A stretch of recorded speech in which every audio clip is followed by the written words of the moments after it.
بسم اللہ الرحمن الرحیم۔ بانو قدسیہ نے ایک ناول لکھا، راجہ گدھ۔ ناول زندگی پر لکھا ہوا ایک نثری قصہ ہوتا ہے جو کہ کرداروں کے ذریعے پیش کیا جاتا ہے۔ راجہ گدھ کا مرکزی خیال حرام اور حلال اور مکافات عمل ہے۔ یہ ناول 4 کرداروں پر منحصر کرتا ہے۔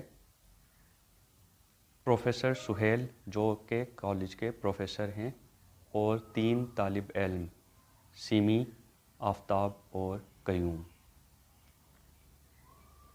اس میں مکافات عمل کو کیسے پیش کیا گیا ہے؟ سیمی ایک کرپٹ بیوروکریٹ کی بیٹی ہوتی ہے اور وہ بیوروکریٹ ناجائز تعلقات قائم کرتے ہیں اور حرام اور حلال کا فرق نہیں سمجھتے۔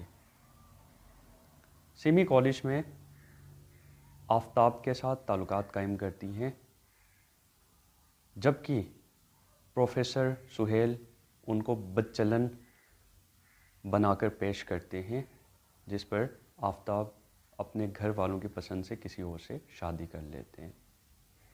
اس صدمے میں اور وقتی ہجر کی جو جدائی ہے اس کو اوورکم کرنے کے لیے سیمی قیوم سے تعلقات قائم کرتی ہے۔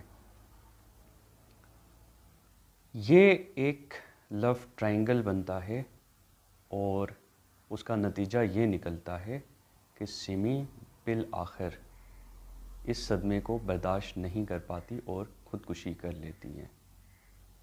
اب اس ناول میں یہ پیش کیا گیا ہے چونکہ سیمی کے والد ان کاموں میں مصروف تھے، تو اس حرام کام کا جو مکافات عمل ہے وہ ان کی اولاد تک پہنچ آیا۔